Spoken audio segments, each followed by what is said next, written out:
Hello guys, Art-Teeves here. This is the second video of my new playlist that covers the process of modeling, UV unwrapping and texturing this stylized robot lady character.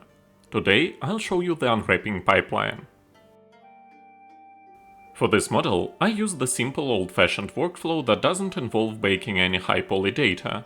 I've assigned all smoothing groups in the previous video, so I start by splitting my UV chunks along existing hard edges. The model is divided into two distinct elements, head and body, both with closed geometry and separate 4K UV maps. While this setup works for demonstration purposes, a more optimized solution would be a single unified 4K UV atlas with 16 to 32 pixel padding, which would be fully sufficient for a model of this complexity. I did it primarily for demo purposes. If you want to give your model some HD details, the padding of 32 would be a better idea. The model's UVs are currently non-overlapping.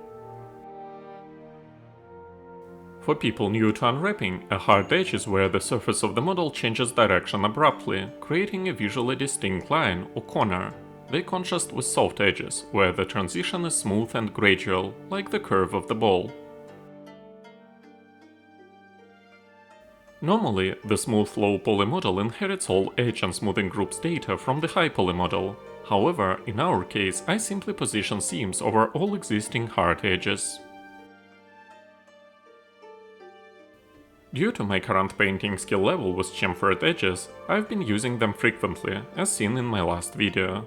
For those with more experience, eliminating chamfers is a powerful technique for poly count optimization. I mean, you don't have to chamfer anything if you can simply paint your chamfers, and you aren't modeling some realistic object. I prefer to use Rizom mainly because of its straightening algorithm. It is very convenient and doesn't need any other software, and yet you can easily achieve the same results in Blender. Since the low-poly model is already split into multiple UV chunks, some aligning and straightening are the only remaining requirements. These seams can be placed in either inconspicuous locations for visual concealment or easily accessible areas for convenient texturing.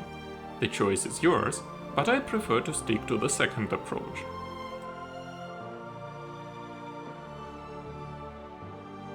After placing all UV seams, I simply relax elements and position them horizontally or vertically depending on their locations.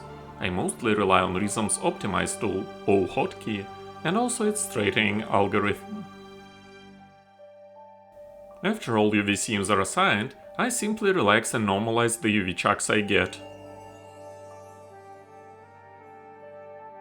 We have many cone elements here, so it might be a great idea to leave them the way they are and to relax them just slightly instead of straightening and stretching them.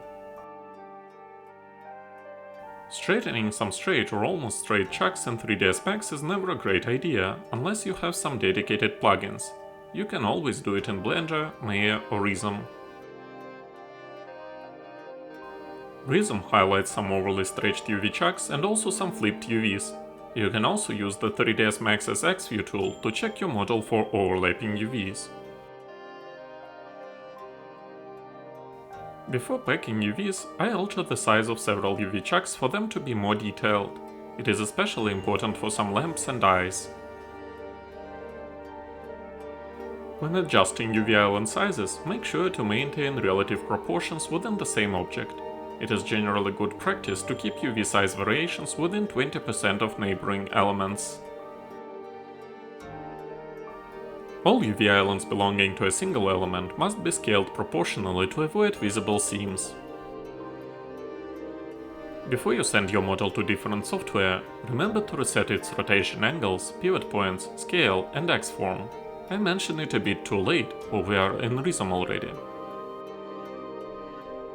Finally, I resize some UV chunks I want to resize and repack the model in Rizom. Then I return to 3ds Max and use its X-View tool to scan my model for some overlapping UV chunks. And that covers everything I wanted to mention. I'll stop narrating at this point. Thanks for watching, guys. If my videos are of use to you, be my guest and subscribe to my channel for more stylized content. And most importantly, have a great day.